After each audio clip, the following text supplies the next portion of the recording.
মেঘনা যমুনা তোমার আমার ঠিকানা জামাত শিবির রাজাকার এই মুহূর্তে বাংলা ছাড় জামাত শিবির রাজাকার জয় বাংলা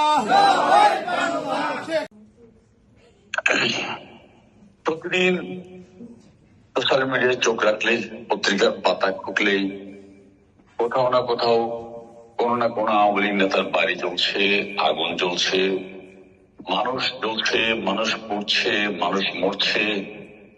এটি নিত্যকার ছবি।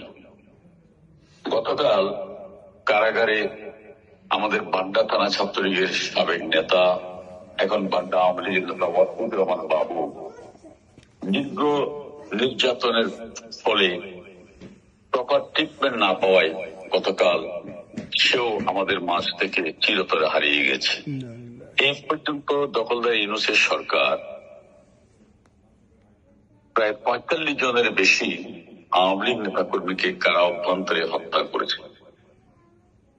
কিন্তু দুঃখের বিষয়, এই ঘটনাগুলোকে যেভাবে আন্তর্জাতিক লেভেলে আমাদের ফোকাস করা দরকার, এই লেভেলে আমরা ফোকাস করতে ব্যর্থ হচ্ছি। ডেইলি স্টারের সম্পাদক মাহফুজ সাহেব একটি বক্তব্য দিয়েছেন যে স্বাধীনতার ৫৩ বছর পরে এই প্রথম বাংলাদেশের কোন পত্রিকায় আগুন লাগানো হলো, ডেইলি স্টার এবং প্রথম আলো। আমি তার এই বক্তব্য নিয়ে একটা ছোট্ট পোস্ট দিয়েছি। মাহফুজ ভাই কি আসলে সত্য বলছেন?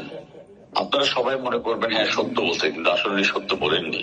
সত্য বলেননি মানে এলএফের আগুন দেওয়া হয়নি তা নয়, আগুন দেওয়া হয়েছে, কিন্তু এটি প্রথম নয়। 2024 জুলাইতে যখন বিটিভি ভবনে আগুন দেওয়া হয়েছিল, তখন এই মাহফুজ মতি রায় বলেছিল এটা ক্ষুব্ধ ছাত্র জনতার ক্ষোভের বহিঃপ্রকাশ। Freedom fighter, and I sit in Pakistani prison for a long time, and I was tortured that time, and I was accused that I am a traitor, I am an Indian agent, and whatsoever they could do it, they did to me. And it was a horrible time which I spent in the jail that time, but no, I would like to present